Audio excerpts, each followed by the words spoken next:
ధనిక రాష్ట్రాన్ని మాజీ సీఎం కేసీఆర్ అప్పుల పాలు చేశారని ఆరోపించారు బీజేపీ సీనియర్ నేత ఎన్వీఎస్ఎస్ ప్రభాకర్. ఫార్ములా ఈ కార్ రేసు, విద్యుత్ కొనుగోలు, జన్వాడ అక్రమ కట్టడాల కేసుల్లో మాజీ మంత్రి కేటీఆర్ నోటీసులు అందుకుంటే మద్యం కుంభకోణంలో కవిత జైలుకు వెళ్లిందని గుర్తు చేశారు.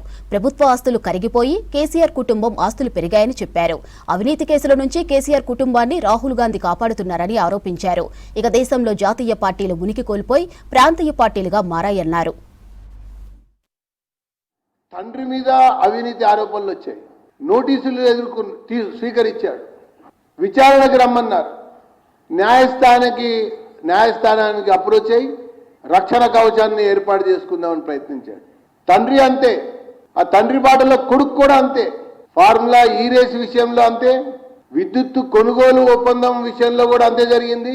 జొన్నవాడ సంబంధించినటువంటి అక్రమ కట్టడాన్ని సక్రమం చేసుకునేటువంటి విషయంలో అంతే జరిగింది. మియాపూర్ భూముల విషయంలో కూడా అంతే జరిగింది.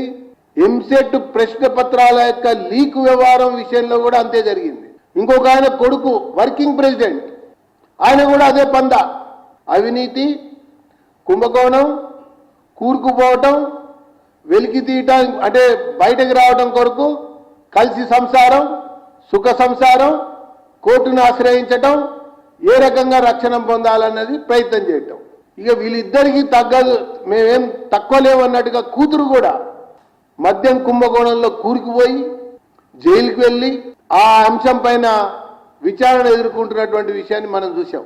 ఇకపోతే ఇంకో మేనల్లుడు ఉన్నాడు, ఆయన డిప్యూటీ లీడర్. ఆయన ఫోన్ ట్యాపింగ్ ఎదుర్కొంటున్నాడు, కాళేశ్వరం ఎదుర్కొంటున్నాడు, ఇతర అనేక రకాల ఆరోపణలు కూడా ఎదుర్కొంటున్నాడు.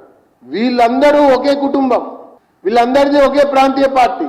వీళ్ళ ఈ తెలంగాణ ప్రజల్ని ఉద్ధరించేది, వీళ్ళ బీజేపీకి నీతి